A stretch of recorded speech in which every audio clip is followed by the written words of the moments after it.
Well, Pochettino's former club, Tottenham, of course, were involved in the North London derby yesterday. It proved to be a right cracker as well. Tottenham came from behind twice to secure a hard-earned point against Arsenal at the Emirates, but it was a frustrating afternoon for the Gunners, who lost Declan Rice through an injury at half-time. His replacement, Jorginho, was at fault for Spurs' second goal, and after the match, the Arsenal manager, Mikel Arteta, said his side lacked consistency. I think we started the game really well. We were really, really aggressive. We gained a lot of balls, created chances, scored the goal. We should have scored the second one, that's for sure, with the chance that we had. Jesus one. Well, especially that one, and then it's a different game. And we had the best moment. We conceded the goal, and we had to regroup. And we had a period of 5-6 minutes before halftime that we suffered a little bit. Then I think we have to make the changes. Declan was out, and I had to adjust the midfield. And then in the second half, again, we started well, I think. And the right to score the goal, score it, but we gave the advantage away straight away, and that was emotionally, I think, a hard one to take for the team. And it was a period where the game became a little bit basketball. We lacked composure on the ball to keep it better in the right areas, and then we had another go for 15-17 minutes to try to score the winner, but we didn't manage to do it. All right, so that's what Arteta had to say after the game. All eyes on the team sheet before as to who was going to start in goal, Ray, for Arsenal. It was David Raya that got the nod again ahead of Aaron Ramsdale. And whilst the Spaniard made 2 vital saves, you could say maybe he had a big part to play in Son's first goal. So questions over who is the Gunners' number one continues as Arteta remains elusive. So who better to ask about this than the former Arsenal number one 3-time league champion? It's only David Seaman. How you doing, David? Dave? Morning, guys. You all right? You all right, Dave? Yeah, very, very well. Yeah, not too bad. You? Tell us then, David Raya picked again for Arsenal after the 2 previous starts that he'd made. What did you make, first of all, of his performance? No, I thought his performance was good. He made a great save early on. And then, I know what you mean, Ray, about the, I think it was the first goal, wasn't it? The second goal, where he came out and he didn't get the right direction on the cross, and then he made a decent save straight after it. But then they scored, within that phase. So, yeah, his game's really good, and to be honest, Arsenal have got 2 really good goalkeepers, which, for competition-wise, it brings the best out of each other. But, I'm still getting my head around, what Mikel's saying about that he's going to rotate the goalkeepers and maybe even bring them on in the game. Tactical subs, I've never, ever seen anything like this before, so I'm watching it with interest, and it's you've got to feel sorry for Aaron, there's no doubt about it, because he had a fantastic season last season.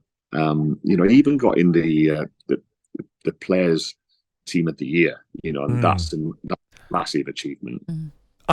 Dave, I just can't get my head around. I don't think he's done a lot wrong this season either. I mean, before he made changes, and I don't know what he does for the dressing room area, because, you was our number one. We knew that as players. If you're fit, you're playing every single week, and we relied on you a lot. Goalkeepers are so important, as much as strikers are and whatever. But I just think the players around are thinking how I'm thinking. It's saying, well, he hasn't done nothing wrong. Why is he being dropped? That's what could really... I don't know if it upsets the dressing room area, because I think Aaron, you know him very well, I know him well, is a very important person for the dressing room area as well. He is, and you're dead right, and it will put question marks in the dressing room, but you've got to wait and see what happens, because Mikel spoke about rotating. I would imagine Aaron will play against Brentford. And then we'll see what happens after that, because, like you say, Aaron's done nothing wrong this season. He's been fantastic. And you've got to be careful, because he's only a 24-year-old man, and I'm guilty of this myself.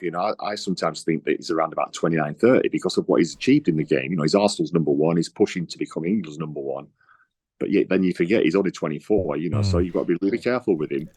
I'll do my best to look after him. He knows that, and I'm sure everybody else knows that. But it's a difficult situation, and one that must be really frustrating for Aaron. Was it a little bit like you, Dave, when you come into Arsenal?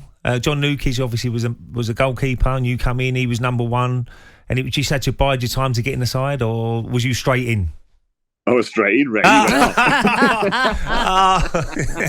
right, okay. So It's out of order. You're the David Moving Raya on. in this situation. Okay, we know where we are at this. Although the fans weren't too happy of me coming in to start with, because they were all singing to me, we all agree Seaman is better, Lukey is better than Seaman, so it was quite difficult. But it is fascinating, and what we should obviously highlight, Brighton are doing this season. You know, Jason Steele and Bart Verbruggen, they're kind of being rotated by Roberto De Zerbi, and maybe the reason it's being highlighted more when it comes to Arsenal is because it's Arsenal, and they are a side that are challenging at the let's say or have been challenging for so very long at the top end of the table. But in this situation, as a goalkeeper, we know outfield players, they do get rotated. We see that all the time. But in the main, a goalkeeper, number one, is always cemented.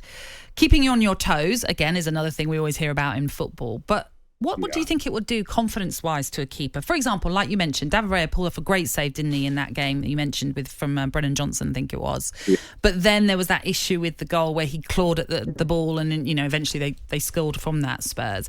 Do you think, if you're one of those goalkeepers and you make a mistake in a game, you might be thinking, well, that's me dropped for the next one?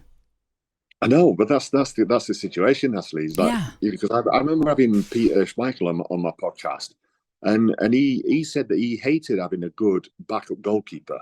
You know, he said he didn't want that because he knew he wanted to feel that even if he made a mistake, he was still going to play the next game. Yeah. You know, and that's Peter Schmeichel telling me that, and I was like really shocked, you know, because I had people like Richard Wright came in and Alex Meninga, you know, and they really pushed me, and they made me a better goalkeeper because I wanted to show them how good I was. You know, so it works both ways. But yeah, the only other thing as well is that the pressure that the goalkeeper is going to feel on themselves when they go in, you know, it's going to be massive because they know that, like you said, if they do make a slight mistake, there's every chance that they're going to get dropped. So it's a totally different way of looking after your goalkeepers. And, you know, I trusted in Mikel's process, and this is a bit of a goalie process. So I'm trusted in it, but, you know, I'm still looking with great interest to see how it pans out. Yeah, definitely. Just before we let you go, David, we've been asking for the biggest rivalry in football, derby-wise, or just rivalries in general. We've had loads of different suggestions. Have you got one that you could pick out straight away? I've got fond memories of the Birmingham versus Villa. Beat Villa 3-0 at their place when I played for Birmingham City. But the Arsenal Tottenham is just massive. It's still for you. It always was. You know, like I was listening to you as I was driving up to the golf club this morning. I'm doing the Willow Foundation golf day at East Arts, and it was funny because like when Ray mentioned about Man United, you know, it was Man United first, and then it was right. When do we play Tottenham? You know, that's the two fixtures that you always look for at the start of the season. talkSPORT Breakfast, waking you up Monday to Friday morning from 6 a.m. on AM, on DAB, via the talkSPORT app, and on your smart speaker. talkSPORT.